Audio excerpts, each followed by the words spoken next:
ஹalleluya. கர்த்தருடைய பரிசுத்த நாமத்திற்கு மகிமை உண்டாவதாக. மத்தேயு எழுதின சுவிசேஷம் 9ஆம் அதிகாரம் 27ஆம் வசனத்திலிருந்து. இயேசு அவ்விடம் விட்டு போகையில் 2 குருடர் அவர் பின்னே சென்று, தாவீதின் குமாரனே, எங்களுக்கு இரங்கும் என்று கூப்பிட்டார்கள். அவர் வீட்டிற்கு வந்த பின்பு அந்த குருடர் அவரிடத்தில் வந்தார்கள்.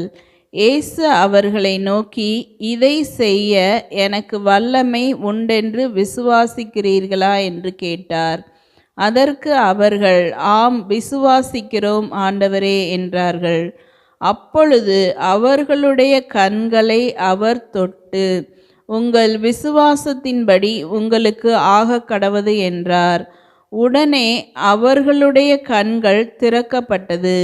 இதை ஒருவரும் அறியாதபடிக்கு எச்சரிக்கையாயிருங்கள் என்று இயேசு அவர்களுக்கு கண்டிப்பாய் கட்டளையிட்டார். 2 குருடர் இயேசுவை பின்தொடர்ந்து வராங்க.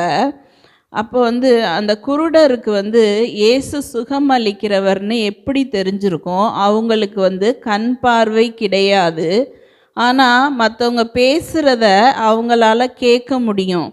அதனால் அவங்க என்ன பண்ணுறாங்க, மற்ற ஜனங்கள் பேசுகிறத கேட்டுட்டு, இயேசுன்னு ஒருத்தர் இருக்கார், அவர் குருடருக்கு பார்வை அளிக்கிறார், செவிடர்கள் கேட்கிறார்கள், முடவர்கள் நடக்கிறார்கள், அவர் கானா ஒரு கல்யாணத்தில் தண்ணியை திராட்சரசமாக மாற்றிருக்காரு அப்படின்னு அவர் செஞ்ச எல்லா அற்புதத்தை பற்றியும் அவங்க கேள்விப்பட்டுட்டு அவங்க பிறவி குருடரா இல்லை இடையில ஏதோ ஒரு ஆக்சிடெண்ட்டாக குருடர் ஆனாங்களா அதெல்லாம் பற்றி சொல்ல, 2 குருடர்னு தான் இந்த இடத்துல மென்ஷன் பண்ணியிருக்காங்க.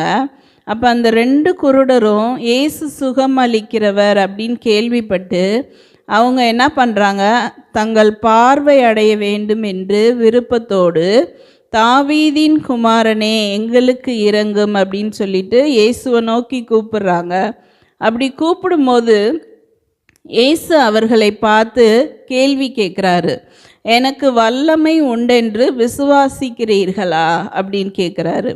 அப்போ அவர் அவரால் சுகப்படுத்த முடியும், ஆனால் அவங்களிடத்துல விசுவாசம் இருக்குதா? இப்போ நம்மக்கிட்ட விசுவாசம் இருந்தால் தான் ஆண்டவர் அங்கே கிரியை செய்ய முடியும். நம்ம ஐயோ எனக்கு இந்த காரியம் நடக்கவே இல்லையே அப்படின்னு புலம்பிக்கிட்டு இருப்போம். ஒரு சில நேரத்தில் அது நடக்க முடியாத ஒரு சூழ்நிலையாக தான் இருக்கும். நம்ம புலம்பிகிட்டு இருக்க காரியம், இல்லை நம்ம எதிர்பார்த்து காத்துக்கிட்டு இருக்க காரியம்.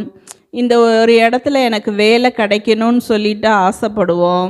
இல்லை இந்த ஒரு இடம் ஒன்று நம்ம வாங்கணும், வீடு கட்டணும், இந்த மாதிரி பலவிதமான காரியங்கள் நம்ம நினச்சிட்ருப்போம். ஆனால் அது நடக்கக்கூடிய சூழ்நிலை எதுவுமே இருக்காது. அந்த மாதிரி சூழ்நிலையில் நம்முடைய கர்த்தர் இதை செய்வார், எனக்கு வேலை கிடைக்கும், கண்டிப்பாக எனக்கு வீடு கட்ட ஆண்டவர் கிருபை செய்வார், என் பிள்ளைங்களுக்கு நல்ல எதிர்காலத்தை கொடுப்பாரு, இந்த மாதிரி நம்ம விசுவாசிக்கணும். விசுவாசிக்கும் போது தான் அது நடக்கும். நம்ம விசுவாசமே இல்லாமல், ஜெபிக்காமல், ஆண்டவர்கிட்ட கேட்காம இது எனக்கு நடக்காது அப்படின்னு நினச்சிட்டே இருக்கக்கூடாது.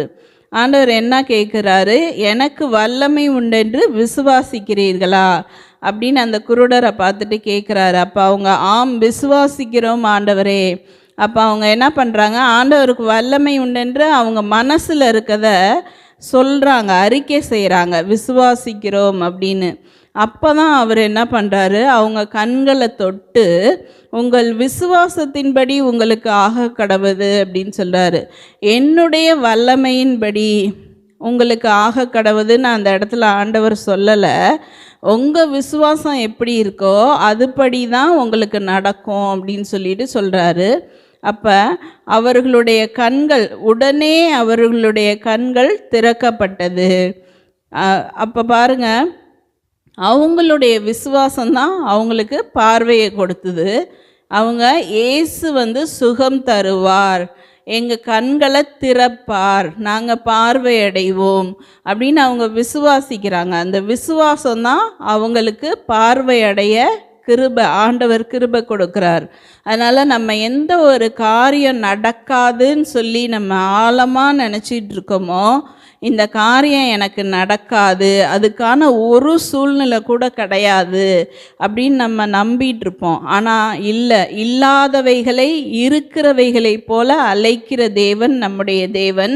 மனுஷரால் கூடாத காரியம் தேவனால் கூடும்.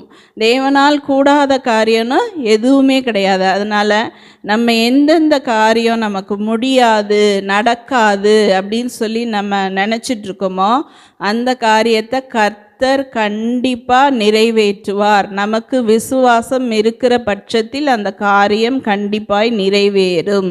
அதனால் நம்ம கர்த்தர் மேலே விசுவாசம் வச்சு நம்ம அதை நம்பும்போது அது கண்டிப்பாக நமக்கு நடக்கும். ஸோ நம்ம கர்த்தர் மேலே விசுவாசத்தோடு நம்ம ஜெபிப்போம்.